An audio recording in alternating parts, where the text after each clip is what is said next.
खबरों के साथ ईरान ने अमेरिकी जंगी जेट F-35 को दूसरी बार ढेर करने का दावा किया। खबर यह भी है कि F-35 को उड़ा रहे अमेरिकी फाइटर पायलट को ईरान ने पकड़ भी लिया है।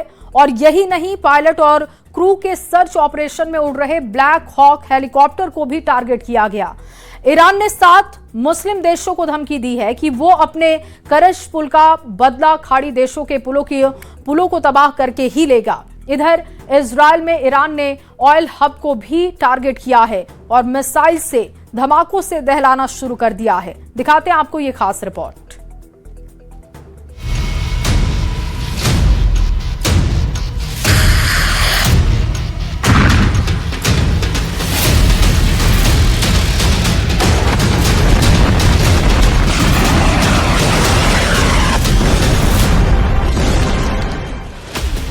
ट्रंप के जंगी जेट F-35 लाइटनिंग के टुकड़े हैं ये। ईरान ने सबूत के साथ दावा किया है कि जिस जेट पर अमेरिका को गुमान है वो कबाड़ बना दिया गया है। और इतना ही नहीं, सूत्रों के मुताबिक पायलट को भी ईरान ने अपने कब्जे में ले लिया है। दूसरी बार ईरान ने ट्रंप के सबसे हाईटेक लड़ाके को ढेर कर दिया है। F-35 के चीथड़े उड़ाने के साथ ईरान ने ग्राउंड पर आने का चैलेंज धांसू स्टाइल में दिया है। मैसेज ट्रंप के नाम है, जिसमें फारसी में लिखी बातों का मजमून है कि we are waiting for you, मतलब हम आपका इंतजार कर रहे हैं। यह वीडियो पेंटागन में कई बार रिवाइंड करके देखा जा रहा है। ट्रंप की वॉर टीम इन तस्वीरों का विश्लेषण कर रही है। ईरान की ग्राउंड फोर्सेस की पावर, उनके हथियारों, उनकी तैयारी को देखकर अमेरिका के होश उड़ गए हैं। ईरान जमीन पर दुश्मनों को मौत के घाट उतारने की धमकी पहले ही दे चुका है। ईरान एक साथ 13 देशों से टकरा रहा है, लेकिन सबसे ज्यादा मार इजराइल को रहा है। ईरान की मिसाइलों का प्राइम टारगेट तेल अवीव है, लेकिन खाड़ी देशों को ईरान बख्शने वाला नहीं। करज पुल पर अमेरिका इजराइल के हमलों का बदला है ये। ईरान जिन देशों पर हमला करके इसका बदला लेने का ऐलान कर चुका है, जरा उनके नाम भी जान लीजिए। कुवैत, संयुक्त अरब अमीरात, सऊदी अरब, बहरीन और जॉर्डन। ईरान ने धमकी दी है कि अब ये देश अपनी सलामती का इंतजाम करें, क्योंकि तबाही का लेवल अब सोच से परे होगा। ये ईरान की मार है। मिसाइल के धमाके के बाद का दृश्य है।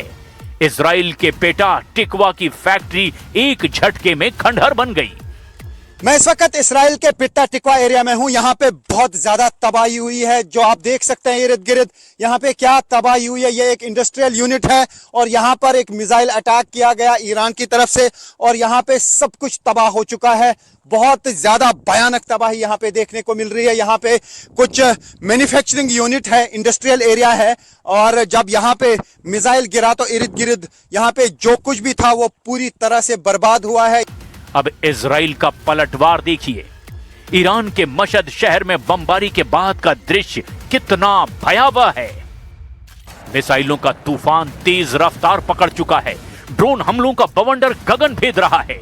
इस बारूदी सुनामी के बीच खाड़ी में एटमी टकराव का स्टेज सेट हो चुका है, क्योंकि सुपर पावर के सबसे घातक हथियारों का ईरान सफाया करने लगा है।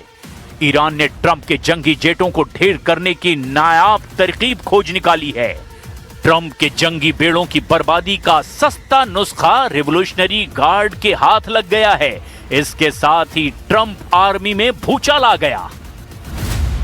ट्रंप दो तरफा मार से परेशान हो रहे हैं। एक तरफ युद्ध में उनके हथियारों की दनादन मौत हो रही है, तो दूसरी तरफ युद्ध की कमान संभाल रहे जनरलों पर उन्हें खुद सर्जिकल स्ट्राइक करनी पड़ रही है। ट्रंप के लिए ज्यादा अहम है वॉर फ्रंट पर मजबूती से डटे रहना, लेकिन उनके हथियारों के जिस तरह चीथड़े उड़ाए जा रहे हैं वो किसी के भी समझ में नहीं आ रहा।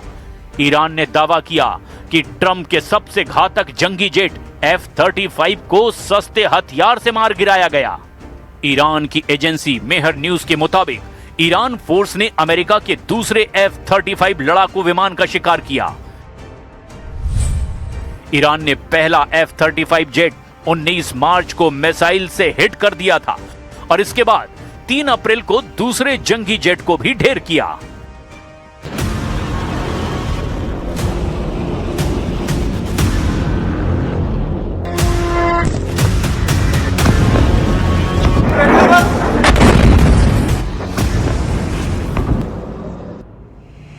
उन्नीस मार्च को F-35 की इमरजेंसी लैंडिंग की पुष्टि यूएस सेंट्रल कमांड ने की, जबकि दूसरे F-35 की तबाही की डिटेल ईरान के खातिम अल अंबिया मुख्यालय ने की है। ईरान ने सेंट्रल ईरान के एरियल रूट में अमेरिकी F-35 स्टेल्थ फाइटर को मार गिराकर बयान में कहा कि F-35 लाइटनिंग 2 को ईरान के एयर डिफेंस सिस्टम ने निशाना बनाया। जिस फाइटर जेट को निशाना बनाया गया वो ब्रिटेन में रॉयल एयर फोर्स से जुड़ी एक स्क्वाड्रन का हिस्सा था। ईरान ने ऐसा कौन सा हथियार बना लिया जिससे वो दुनिया के सबसे एडवांस जंगी जेट को मार रहा है? ईरान के पास क्या कोई सीक्रेट लड़ाका है? इस पर आगे जानकारी देंगे। अभी ये जान लीजिए कि ट्रंप अपनी टीम और आर्मी पर स्ट्राइक आखिर क्यों कर रहे हैं। ट्रंप ने ईरान युद्ध के भयानक राउंड के बीच ही अमेरिकी सेना के chief of staff general Randy George के इस्तीफा ले लिया है। अगस्त 2023 से सेना के चीफ ऑफ स्टाफ जनरल पद पर तैनात रैंडी जॉर्ज का कार्यकाल 4 साल का था। चीफ ऑफ स्टाफ के साथ ट्रंप ने chief of chaplain major general William Green और US army transformation and training command general David Hodne को भी निकाल दिया है। ट्रंप अभी कई और टॉप कमांडर पर गाज गिराने के मूड में हैं। उन्होंने अटॉर्नी जनरल पाम बोंडी को भी पद से हटाकर सख्ती के सिग्नल दे दिए हैं। वॉर जोन से मिल रही बैड न्यूज ने ट्रंप का दिमाग गर्म कर रखा है। अमेरिका की अजेय हथियारों की तबाही ने ट्रंप की टेंशन दोगुनी कर दी है। ईरान ने अब तक जिन महंगे हथियारों को मार गिराया उनकी लिस्ट हर दिन बढ़ती जा रही है, लेकिन ताज्जुब की बात यह है कि ईरान F-35 जैसे जेट को जुगाड़ की तकनीक से ढेर कर रहा है। साउथ चाइना मॉर्निंग पोस्ट की एक रिपोर्ट में F-35 को गिराने के लिए चीन के एक इंजीनियर के सलाह पर ईरान के साथ काम करने की संभावना जाहिर की गई। असल में चीन के एक इंजीनियर ने हाल ही में एक वीडियो बनाया था जिसमें यह बताया कि कैसे F-35 को आसानी से मार गिराया जा सकता है। ये वीडियो फारसी सबटाइटल के साथ तैयार किया गया, जिसमें बताया गया कि कैसे इंफ्रारेड मिसाइलों, मोबाइल लॉन्चरों और तात्कालिक सेंसरों जैसे आसानी से मिलने वाले और कम लागत वाले हथियारों से F-35 को मारा जा सकता है। मीडिया रिपोर्ट के मुताबिक यही वीडियो ईरान रॉकेट फोर्स के काम आ रहा है। इसके 4 करोड़ व्यूज हैं और ईरान में वीडियो वायरल हो रहा है। ईरान के हमलों से बचने के लिए ब्रिटेन ने अपने रडार की तैनाती कुवैत में करने की जानकारी दी है। ब्रिटेन ने कुवैत के मीना अल अहमदी तेल रिफाइनरी की रखवाली के लिए एयर डिफेंस सिस्टम भेजा है। इधर पुतिन ने ईरान युद्ध में दखल दिया है। उनका मकसद कुछ दिनों तक युद्ध रुकवाने का है। ईरान के बुशर न्यूक्लियर पावर प्लांट में करीब 400 से 700 रूसी कर्मचारियों के काम करने की खबर है, जिसमें से कई को ईरान से निकाल लिया गया है, मगर 200 रूसी नागरिक अभी भी ईरान में हैं, जिन्हें पुतिन सुरक्षित निकालने का मिशन शुरू कर चुके हैं। पुतिन ने कई बार युद्ध समझौता करवाने की अपील की, लेकिन ट्रंप और नेतन्याहू ने पुतिन को अनसुना कर दिया। लेकिन जिस तरह ट्रंप युद्ध से पीछा छुड़ाने का रास्ता तलाश रहे हैं, उससे ये अटकलें तेज है कि वो पुतिन की बात जल्द मान सकते हैं, मगर ईरान फिलहाल किसी समझौते के मूड में बिल्कुल नहीं है। ईरान के कोम शहर की जमकरण मस्जिद में जनरल के मातम में जुटी भीड़ सिर्फ बदला मांग रही है। लेफ्टिनेंट जनरल सैयद अब्दुल रहीम मुसावी की अंतिम विदाई में जल्द इंतकाम का ऐलान किया गया। ईरान के साथ अब हिजबुल्लाह लड़ाकों ने आर पार का युद्ध शुरू कर दिया है, क्योंकि इजराइल ने एक हफ्ते में 18 टॉप कमांडरों को मार गिराया है। इजराइल लेबनान में सिक्योरिटी जोन बना रहा है, इसीलिए लड़ाई इस फ्रंट पर सबसे भयानक हो चुकी है। इजराइल ने धमकी दी है कि हिजबुल्लाह को मिट्टी में मिलाने के बाद ही अब ऑपरेशन खत्म होगा। मतलब लड़ाई लंबी है, भयानक है। तय ट्रंप को करना है कि किस मोड़ पर वो युद्ध का अंत करेंगे।